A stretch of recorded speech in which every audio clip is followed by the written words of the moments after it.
Hey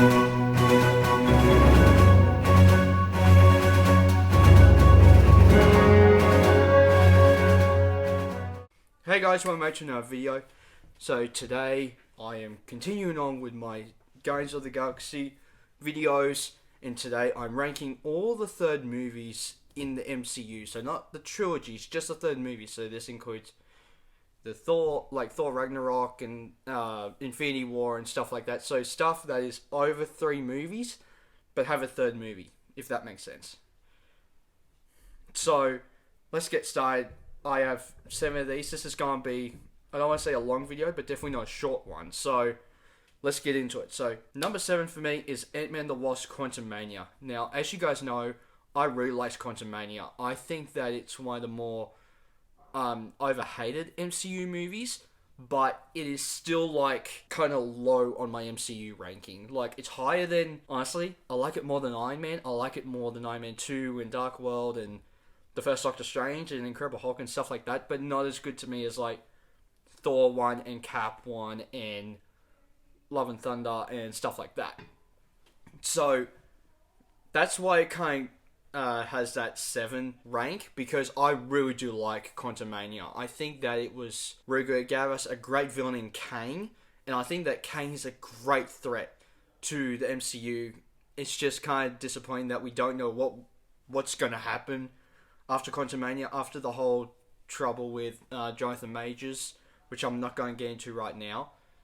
But I think that there is something that has to be answered from Quantumania that's like, look, we had to use Kang to some extent, even if we recast him. But all the ones that are played by Jonathan Majors, just kill them all. So I will do another video talking about, I will do more MCU videos going, not in depth, but mentioning that. So I'll go into a little bit more detail when I do those future videos, but I think that Quantumania is better, to be honest. I didn't do my AntMan ranking when it came out. I had an idea for it, but I was like, I don't think I should do it because I'm probably going to get a lot of hate for it, because I prefer this more than the first Ant-Man. I don't like it more than the second Ant-Man, because I think that the second Ant-Man, much like Guardians 2, hits it, because Henry knew what he was doing, kind of like what Mike Wade did with the first Amazing Spider-Man, how he's like, this is a different thing than what I'm used to doing, but by the second one, he knows what he's doing, and he knows how to work it, but somehow have that emotional story inside of the second one, which I think that's why I like Ant-Man the Wasp more. But Quantumania, I love exploring more the quantum realm, and I think that that's really, really cool to see, because I love Quantumania. I think that's so fun and one of the more underrated MCU movies. So number 6 for me is Thor Ragnarok. Now, I love Thor Ragnarok. I think it's one of those movies that's like, the more I watch it, I'm like, this is still funny, but I think it's because it knows the type of movie it wants to be. I like Ragnarok, but I think the thing is that when you give a director a new, like a franchise that wasn't theirs, that was kind of like, went from this director onto this director, very much like the Captain America movies and the Thor movies, and even to the extent the Iron Man movies, right?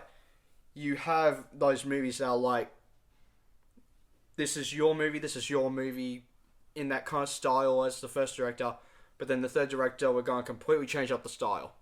So I think that that's kind of what Ragnarok is to me, because I love Ragnarok. And I will do a video in the future talking about why I prefer Love and Thunder over Ragnarok. But Ragnarok, when I wrote all my MCU reviews I haven't released yet, I think I prefer Love and Thunder more than Ragnarok. And I think that's crazy to say, but Ragnarok, to me, I love Ragnarok. I think it's very funny, and it has the balance of the humor and the jokes. And I love seeing Hulk back in the arena. That is one of the great scenes, and we get a great Stan Lee cameo and all of that. And I think that we get one of the best new characters in Valkyrie and Korg.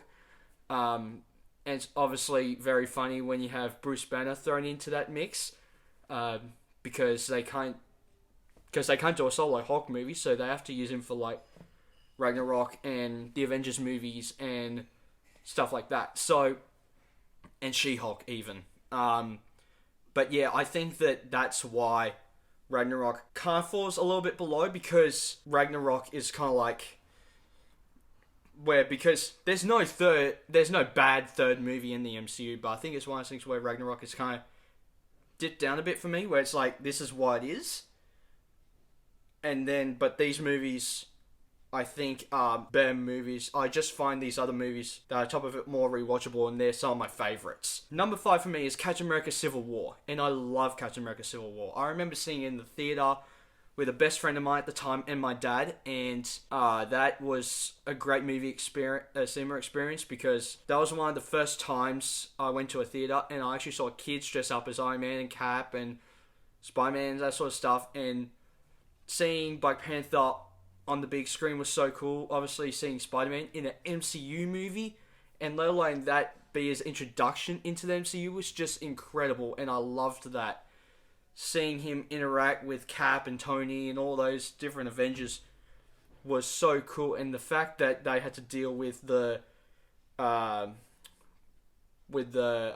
my god, the Sokovia Accords.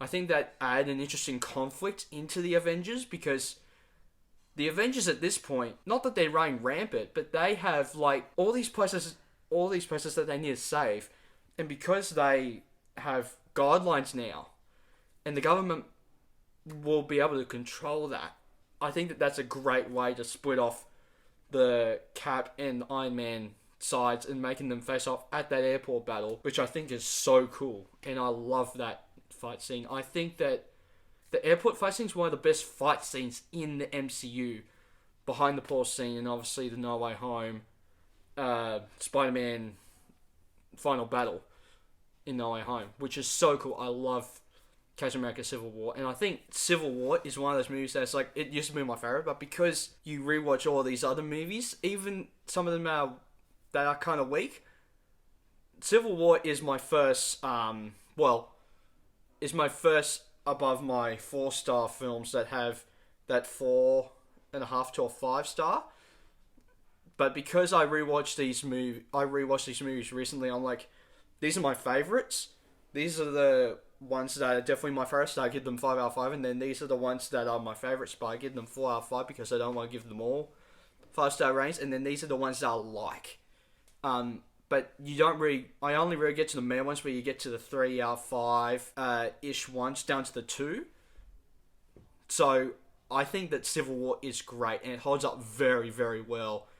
And a lot of these movies are better than the current, some of the Phase 4 movies, like tone-wise. So 4 for me is Iron Man 3. Now, actually, I remember watching this at my grandparents' house, and they were like, oh, don't tell your dad, because you're not supposed to watch this. But I watched it, and I loved it. It's my favourite Iron Man movie, and I think it's going to be on my Christmas ranking when I eventually do my Christmas movies, with obviously a movie that we'll get to later, this movie, and Batman Returns, and the holiday special. I think that those movies are something that's like, this is Christmas at its peak. And I think it's one of those things where it's like, this is Christmas. This is what says Christmas to me, without having people say, oh, Merry Christmas a bunch of times, or even having it snowing. And even there is a lot of Christmas things in it. Like, there's a lot of snow in it. There's a lot of, there's even a scene where Tony Stark says, it's Christmas, buddy, and all that. And I remember the final battle being super cool, like having the idea of all these Iron Man suits being controlled by Tony, and not having him in the suit, but instead just making him jump from suit to suit, and having all these different suits from the comics, and ones that we didn't see in the first Iron Man, the second Iron Man, and the first Avengers. Was so cool to see him going through these different suits and jumping around and sliding under them, and eventually killing Aldrich Killian, aka the real Mandarin in that movie, and sending it, and then bloody blowing him up was just great. I loved that scene. I think that was one of the best moments in the MCU, and eventually having Pepper kill him with the repulsor was so cool. I love Iron Man 3. It's one of the more underrated MCU movies in my opinion, because it's like, what are you gonna do with that? Like, come on. Then number 3 for me is Avengers Infinity War. I remember seeing Avengers Infinity War in the theater and going like, I remember not liking the ending at first because I was like, kidding? They just killed all of our heroes. Not the main 6, not Nebula, not Rocket. I think that's the only ones. And Ant-Man. Because Ant-Man wasn't in that movie. But yeah, like, having the main 6 and then Nebula and Rocket in that movie, and then having Thanos just watching the farm in the sunset made me go like, I hate this villain, but it makes me super excited for Endgame to see what happens, because Infinity War, like, for that first, like, I want to say, hour and a half-ish, or even 2 hours, and before that last bit where Thanos really snaps his fingers, because I like that scene where Thor through Stormbreaker through the gauntlet and goes in through his chest. I just didn't like the snap. But on rewatch, it was so cool. It's like, how are the heroes going to defeat Thanos in the next movie because of what he just did? So that made me real excited to see the Endgame and what that was going to do, because I loved all the battles in Infinity War. I think that, and the way that they used everyone, kind of groups them, was like, okay, we have Thor with Rocket and Groot, and then we have the Captain America group with like Black Widow, Falcon, Black Panther, and Black Widow, and Shuri and Vision and Scarlet Witch, and that main group of Avengers. Then we have the Titan group, which is all like Iron Man, Star-Lord, Mantis, Drax, Doctor Strange, Spider-Man. And that was my favourite group, because even though that James Gunn recently said he didn't like how they used Star-Lord in Infinity War, I actually didn't mind it. Even though I totally forgot that he squished that Ego squished his rocket boots and his helmet. At that point, I just knew that I just love Guardians Volume 2. I didn't realise that I totally forgot that I knew they squished the Walkman, and that's why I didn't have it. But in Volume 3, because we didn't know what he was playing the music from, you assumed that it would be from that Zoom thing. So that's why you hear Rubber Band Man and that sort of stuff in there. So that's why I have Avengers Infinity War at number 3. Now, from that Guardians talk, that leads into my second one, and that's, of course, Guardians of the Galaxy Volume 3. Now, I am going to rewatch it this weekend. I don't know if it's going to fall back, or it's going to move higher, or just stay, like, move an inch or stay where it is, because I felt it was a little too long, and there was a weakness to the villain, and there was also again, mild spoilers for Guardians 3, nothing really major, because you know that it's a different Gamora. But the Gamora and Peter Star-Lord relationship was missing for me. Those 3 weaknesses for me main reasons why the Guardians of the Galaxy Volume 3 is like, I do love it. It's one of my favourite MCU movies, and this movie made me realise, you know what? I think that we'll be alright with James Gunn doing the DC Universe. Because even though that had humour, and you do expect DC movies to have humour, not necessarily Batman, but I think that the drama got me through more than the humour, and was like, you know what, I think we'll be fine with James Gunn doing DC. So that's why I put Guardians of the Galaxy at number 2. So, number 1 for me is, of course, Spider-Man No Way Home. I think that this is kind of a forgotten movie nowadays, because you have Guardians of the Galaxy Volume 3, and people say that's the best movie since Endgame. Honestly, I would put my money on Spider-Man No Way Home. Obviously, it's a bit of a buzz for me, because it's my favourite MCU movie, and my favourite movie of all time, and my favourite Spider-Man movie. I think that's one of those things, though, where it's like, I love that movie, because the reason why and I might do this as another video, because No Way Home to me felt so special. Because even though the Guardians of the Galaxy Volume 3 may have been closing out the trilogy and that alone felt special, No Way Home to me was like, this is something that would have never seen before. Because of the Sony stuff. No Way Home achieved something that Marvel wouldn't be able to achieve without Sony, which they could achieve Guardians 3 without Sony, because it's not a Sony movie. But the MCU couldn't achieve No Way Home without Sony. And Guardians of the Galaxy 3, even though that's one of my favorite MCU movies, I just go like, this movie's great, but never give me that feeling that No Way Home gave me, because No Way Home gave me that feeling of like, my life is complete, because you get all the returning villains in No Way Home, and you also do get the returning Spider-Mans in Tobey Maguire and Andrew Garfield at that point. That movie, to me, it's like, I felt satisfied in that theater, just going like, wow, this is the movie that I wanted.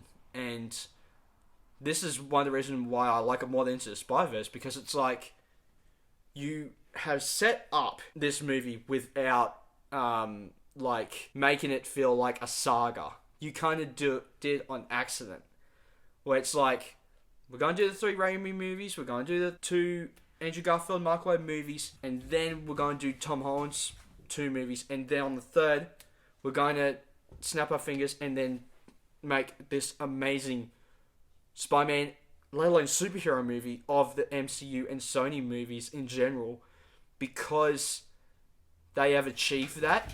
I think it's one of those things where it's like, that's why it kind of knocks it off above Guardians 3 for me, because they have achieved something that they wouldn't be able to achieve without Sony. And because Spider-Man is my favourite superhero, probably him and Batman are both of my favourite superheroes. One for DC and one for Marvel. And Guardians of the Galaxy, because they're more of an unknown one, but I love Volume 3 because I love James Gunn, I love that cast and the story they was able to tell with those characters. But I think that No Way Home edged it out for me, because I was like, this is exactly the movie I wanted for years, without realizing that I wanted it for years, when I really just needed it from that December when it was still in rumor mill territory, and those reports came out that Jamie Foxx and Alfred Molina and stuff were going to be a part of it. I was like, this is the movie I want. And that is the movie I got, and this is the movie that I deserve for my life, because I'm such a big Spider-Man fan. And you can tell I have all the Funko Pops from here, and I have these other ones here. So, yeah, No Way Home is my favourite movie of all time, favourite MCU movie, favourite Spider-Man movie, favourite superhero movie. I'm happy to say that's number 1, but it was close, because I was like, I need to think of something that is better. But I think that there's going to be something with Guardians and Spider-Man that kind of switches with another ranking that I'm going to record at some point. So guys, please hit the like button down below if you haven't already. Hit subscribe. Also hit the little bell icon to get notified of future videos that I'll make. And I'll see you guys next time. Take care. Bye. Hey there. Subscribe to my channel. And also press this bell icon.